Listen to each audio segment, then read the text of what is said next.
केंद्रीय स्वास्थ्य मंत्रालय ने उच्च शिक्षण संस्थानों और उद्यम प्रशिक्षण केंद्रों को 21 सितंबर से कक्षाएं बहाल करने की अनुमति दी। कक्षा 9वीं से 12वीं तक स्कूल स्वैच्छिक आधार पर आंशिक रूप से खोले जाएंगे। प्रदेश के 2000 गांवों में हरित जनरल स्टोर खोले जाएंगे। प्रदेश सरकार द्वारा बनाए गए उत्पादों की जाएगी बिक्री।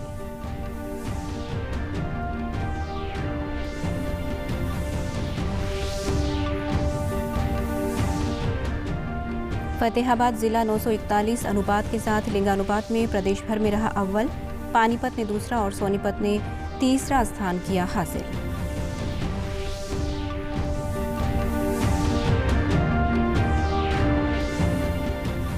और जम्मू कश्मीर में शहीद हुए भूपेंद्र चौहान को राजकीय सम्मान के साथ दी गई अंतिम विदाई। प्रशासनिक अधिकारियों सहित जनप्रतिनिधि एवं सैकड़ों ग्रामीणों ने शहीद भूपेंद्र को दी श्रद्धांजलि। नमस्कार, मैं सारिका शर्मा। अब समाचार विस्तार से। केंद्रीय स्वास्थ्य मंत्रालय ने उच्च शिक्षण संस्थानों और उद्यम प्रशिक्षण केंद्रों को 21 सितंबर से कक्षाएं बहाल करने की अनुमति दे दी है। इस बारे में मंत्रालय द्वारा एक SOP भी जारी किया गया है। निर्देश में कंटेनमेंट जोन से बाहर के संस्थानों को ही खोलने की अनुमति दी गई है।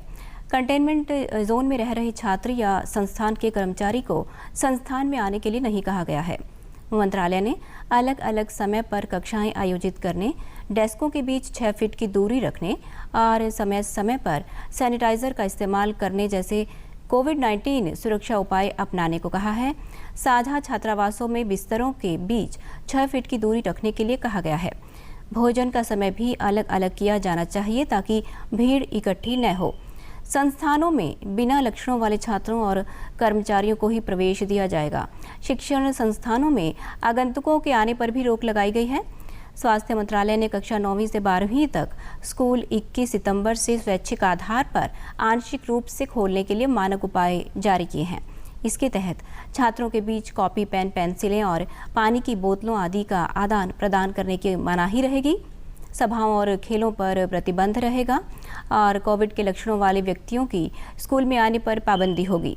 छात्रों को विद्यालय आने के लिए माता-पिता की लिखित अनुमति जरूरी होगी। स्कूल परिसर के अंदर कैफेटेरिया या मेस बंद रहेंगे। केंद्रीय शिक्षा मंत्री रमेश पोखरियाल निशंक ने आज CBSE स्कूल के शिक्षकों और प्रधानाचार्य को वर्ष 2019 और 20 के CBSE शिक्षक पुरस्कार से सम्मानित किया। छात्रों को गुणवत्तापूर्ण शिक्षा मुहैया करवाने उत्कृष्ट योगदान देने वाले 38 शिक्षकों और प्रधानाचार्यों को इस पुरस्कार से सम्मानित किया गया है। प्रदेश के गुरुग्राम जिले से आरती चोपड़ा, लक्ष्मी मलिक और पुनीता मल्होत्रा को ये पुरस्कार पाने का गौरव हासिल हुआ है। इस अवसर पर केंद्रीय माध्यमिक शिक्षा बोर्ड की उत्कृष्टता की सराहना करते हुए शिक्षा मंत्री ने कहा कि कोविड-19 महामारी के दौरान शिक्षकों ने योद्धा की तरह काम किया है। उन्होंने कहा कि नई शिक्षा नीति के जरिए स्कूली शिक्षा में व्यापक परिवर्तन लाया जाएगा। जैसे आपने बहुत योद्धा की तरह काम किया, विपरीत और विषम परिस्थितियों में भी छोटी बात नहीं। पूरी दुनिया के अंदर संभवतः हिंदुस्तान जिसने 20-25 करोड़ छात्रों को रात रात में ऑनलाइन शिक्षा दे दी हो, अद्भुत है। दुनिया का पहला ऐसा उदाहरण होगा। प्रदेश सरकार ने सरकारी उत्पादों को लोगों तक पहुंचाने के लिए एक हरित योजना तैयार की है। इसके तहत प्रदेश के सभी गांवों में एक आधुनिक जनरल स्टोर खोला जाएगा, जिन पर प्रदेश सरकार की ओर से बनाए जाने वाले सभी उत्पादों को बेचा जाएगा। इनमें वीटा घी, हैफेड उत्पाद, खाली उत्पाद आदि शामिल होंगे। कृषि मंत्री जयप्रकाश दलाल ने चंडीगढ़ में इस बारे में जानकारी देते हुए बताया कि योजना के तहत अगले 3 महीने में प्रदेश के 2000 गांव में ये हरित जनरल स्टोर खोले जाएंगे। बाद में इन्हें पूरे प्रदेश के गांव में खोल दिया जाएगा। उन्होंने कहा कि योजना का मकसद प्रदेश के युवाओं को घर बैठे ही रोजगार मुहैया करवाना है। कृषि मंत्री ने बताया कि हरित योजना के लिए एक सलाहकार एजेंसी को नियुक्त किया गया है, जो जल्द ही जनरल स्टोर की बनावट और उसके स्थान आदि को लेकर अपने नियम बनाएगी। मुख्यमंत्री जी ने स्पष्ट दिशा निर्देश दिए हुए हैं। उनका ये बड़ा पेट प्रोजेक्ट है, बहुत बड़ा अच्छा प्रोजेक्ट है और इसे देखना कि एकदम से हजारों बच्चों को रोजगार मिलेगा। घर बैठे वो अपने जो है कमाई करने के लायक होंगे। जो सरकारी जगह होगी तो सरकारी जगह में खोल देंगे और अगर सरकारी जगह उपलब्ध नहीं है तो घर के अंदर भी अपना छोटा सा स्टोर या गोदाम या दुकान खोल के, शोरूम खोल के ये रोजगार कर पाएंगे। मेरी फसल मेरा ब्यौरा के बारे में बताते हुए उन्होंने कहा कि इस योजना का मकसद प्रदेश में फसलों का आंकड़ा इकट्ठा करना है ताकि भविष्य में अच्छी योजनाएं बनाई जा सकें। उन्होंने बताया कि फिलहाल प्रदेश में योजना के तहत 40 लाख एकड़ से अधिक जमीन का रजिस्ट्रेशन हो चुका है और सरकार की कोशिश इसे 100% करने की है। कृषि मंत्री ने कहा कि किसानों को प्रदेश सरकार द्वारा खराब हुई फसलों का नियमानुसार मुआवजा दिया जाएगा। और धीरे धीरे हमारी कोशिश ये है कि 100% जो हरियाणा की जो कल्टीवेबल लैंड है, जहाँ खेती हो सकती, सबका डाटा हमारे पास हो और हमें पता रहे कि किस किसान ने क्या चीज़ बो रखी है, तो उस किसान की हित की नीतियाँ बनाने में सरकार को इस चीज़ का सहयोग मिलेगा। स्वास्थ्य मंत्रालय द्वारा जारी अगस्त 2020 के आंकड़ों के अनुसार प्रदेश का फतेहाबाद जिला लिंगानुपात में पूरे प्रदेश में अव्वल रहा है। जिले में 1000 लड़कों पर 941 लड़कियों ने जन्म लिया है। पानीपत 940 और सोनीपत 939 के साथ दूसरे और तीसरे पायदान पर रहे। प्रदेश के 15 जिलों में ये आंकड़ा 900 से ऊपर है। फतेहाबाद के उपायुक्त नरहरि सिंह बागड़ ने जिलावासियों को बधाई देते हुए कहा कि फतेहाबाद जिले को प्रदेश भर में प्रथम स्थान मिलना जिलावासियों के लिए गौरव की बात है। उन्होंने कहा कि प्रधानमंत्री नरेंद्र मोदी द्वारा शुरू किए गए बेटी बचाओ बेटी पढ़ाओ अभियान को गति देने में केवल सरकारी सिस्टम नहीं बल्कि आमजन का सहयोग और भागीदारी भी शामिल है। उपायुक्त ने कहा कि कन्या भ्रूण हत्या को रोकने के लिए प्रशासन समय समय पर अभियान चलाकर आम जन को जागृत करता है और कन्या भ्रूण हत्या करने वालों पर सख्त कानूनी कार्रवाई भी की जाती है। स्थानीय निवासियों ने भी प्रदेश भर में प्रथम आने पर खुशी जताते हुए लोगों से कन्या भ्रूण हत्या न करने और उन्हें अच्छी शिक्षा देने का आह्वान किया। साथ ये नंबर 1 पर अपना जिला आया है और इसमें सारा योगदान ये यहाँ के लोगों का है और इसमें जो सरकारी अधिकारी हैं, सीएमओ साहब हैं और जो दूसरे अधिकारी हैं, जिन्होंने लोगों को एजुकेट करने का प्रयास किया, जिससे भ्रूण हत्या और बेटी बचाओ बेटी पढ़ाओ के जितने भी अभियान हैं उन सब में लोगों ने बढ़ चढ़कर भाग लिया है। जम्मू कश्मीर के बारामूला क्षेत्र में एलओसी पर शहीद हुए भूपेंद्र चौहान को आज राजकीय सम्मान के साथ उनके पैतृक गांव बास में अंतिम विदाई दी गई। प्रशासनिक अधिकारियों सहित जनप्रतिनिधि एवं सैकड़ों ग्रामीणों ने शहीद भूपेंद्र को श्रद्धांजलि दी। शहीद भूपेंद्र चौहान शनिवार की सुबह बारामूला के हरदोई क्षेत्र में पाकिस्तान की ओर से सीज फायर का उल्लंघन करने के दौरान वीर गति को प्राप्त हुए थे। शहीद भूपेंद्र चौहान के दादा व ताऊ भी सेना में रहे हैं। भूपेंद्र ने तीसरी पीढ़ी में देश सेवा की और वे गांव के ऐसे पहले जवान थे जो देश की रक्षा करते हुए शहीद हुए हैं। शहीद भूपेंद्र के छोटे भाई दीपक ने बताया कि उसे बड़े भाई की शहादत पर गर्व है। दीपक ने कहा कि वह भी सेना में भर्ती होकर देश की सेवा करना चाहता है। मेजर प्रिंस जॉय ने कहा कि भारतीय सेना को शहीद भूपेंद्र चौहान की शहादत पर गर्व है। भाई पे मुझे बहुत ज़्यादा, मैं कह नहीं सकता, मुझे इतना गर्व है। मेरा भाई आज आसमान में एक तारे की तरह चमक रहा है। देश के लिए उसने आज एक छाप छोड़ दी। मेरे गांव में आज तक ऐसा कुछ भी नहीं हुआ। मुझे इतना फक्र है कि मेरा भाई ने आज गांव का, हमारा पूरे परिवार का, समाज का, पूरे देश का नाम रोशन कर दिया। सीएफई के दौरान ओपी पोजीशन को मैन करते हुए दुश्मन का गोला इनकी पोस्ट के अंदर घुसा और इन्होंने पोस्ट पे रहते हुए, लड़ते हुए देश के लिए अपनी जान न्यौछावर कर दी। 327 मीडियम रेजिमेंट को, 19 डिव, 19 ब्रिगेड और 15 कोर को और समूचे भारतीय आर्मी को गनर भूपेंद्र पर नाज है और फक्र है। इस मौके पर पूर्व मंत्री सतपाल सांगवान ने कहा कि भूपेंद्र जैसे सैनिकों की बदौलत ही आज हमारा देश सुरक्षित है। उन्होंने सरकार से शहीद भूपेंद्र की याद में उनके पैतृक गांव में एक स्मारक बनाने और परिवार के एक सदस्य को सरकारी नौकरी देने की मांग की। सांसद धर्मवीर सिंह ने कहा कि भारत सरकार जवानों की मदद के लिए हर समय तैयार है।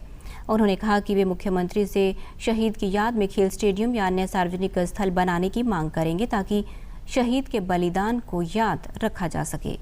बड़े गर्व की बात है कि हमारा एक बेटा देश के लिए शहीद हो गया। भूपेंद्र मैं तो सरकार की तरफ से एमपी साहब बैठे हैं, इनसे भी प्रार्थना करता हूँ कि उनकी याद में यहाँ एक बहुत बड़ा स्मारक बनवाना चाहिए और भाई उसका भाई बीएससी है या उसकी वाइफ को नौकरी मिलनी चाहिए और कम से कम ये कह रहे हैं कि 50 लाख का तो हमारा प्रोविज़न है, उनकी आर्थिक मदद करनी चाहिए। हम प्रदेश की सरकार को भी कहेंगे कि इनकी ज़्यादा से ज़्यादा मदद करें।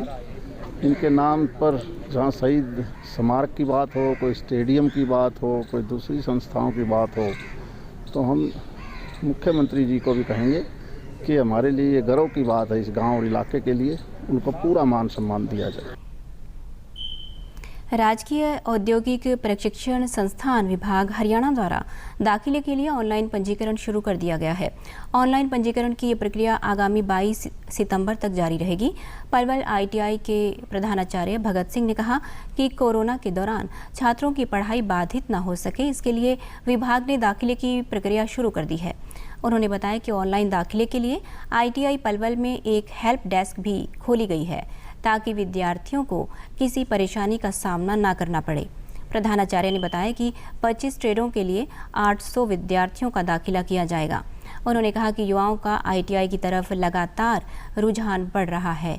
युवाओं को प्रशिक्षण के बाद नौकरी के अवसर प्रदान करने के लिए कई कंपनियों के साथ समझौता किया गया है। से 22 सितंबर तक ऑनलाइन दाखिले की प्रक्रिया विभाग ने शुरू की है, जिसके तहत 7 से 22 तक ये हम ऑनलाइन फार्म भरवाए जा रहे हैं, जिसमें संस्थान की तरफ से हमने अपनी तरफ से भी इस कोरोना महामारी को देखते हुए एक हेल्प डेस्क भी हमने किसी छात्र को कोई दिक्कत आती है फार्म भरने में तो वो हमने संस्थान में लगवाई। इस प्रदेश से जुड़ी खबरों को विस्तार से जानने के लिए आप हमारे साथ फेसबुक, ट्विटर और यूट्यूब के माध्यम से भी जुड़ सकते हैं। हमसे जुड़ने के लिए आप हमारे सोशल मीडिया हैंडल को फॉलो कर सकते हैं। प्रधानमंत्री उज्ज्वला योजना के तहत केंद्र सरकार द्वारा पात्र लोगों को मुफ्त गैस सिलेंडर और चूल्हा मुफ्त वितरित किया जाता है। कोरोना महामारी के कारण लॉकडाउन के चलते केंद्र सरकार ने प्रधानमंत्री उज्ज्वला योजना के तहत 3 महीने के लिए गैस सिलेंडर मुफ्त देने का निर्णय लिया था, जिसे बाद में बढ़ाकर 6 महीने के लिए कर दिया गया है।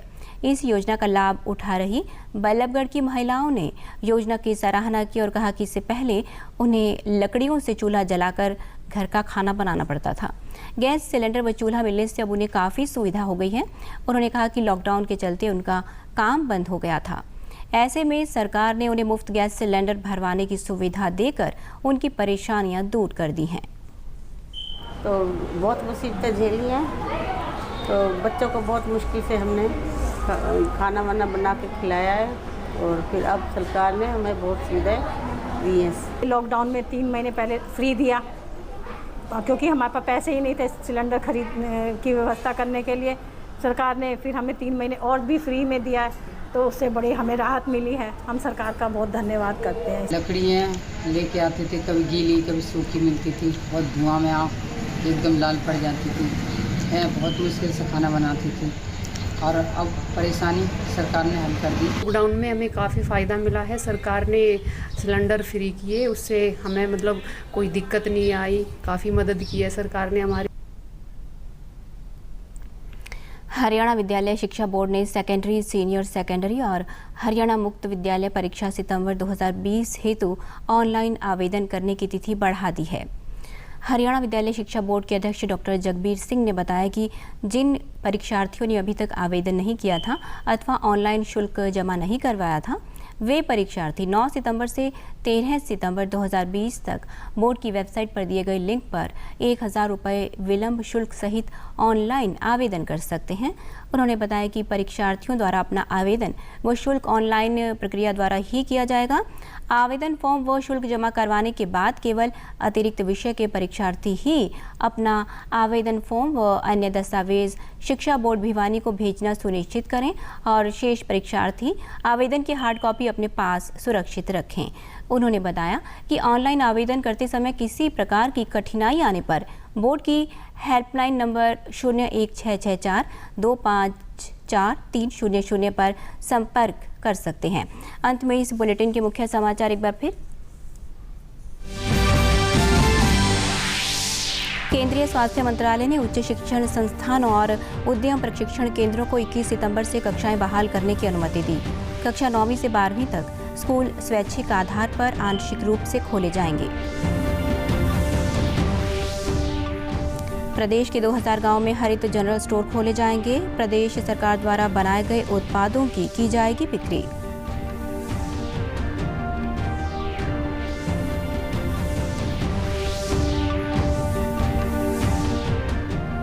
फतेहाबाद जिला 941 अनुपात के साथ लिंगानुपात में प्रदेश भर में रहा अव्वल। पानीपत ने दूसरा और सोनीपत ने तीसरा स्थान किया हासिल।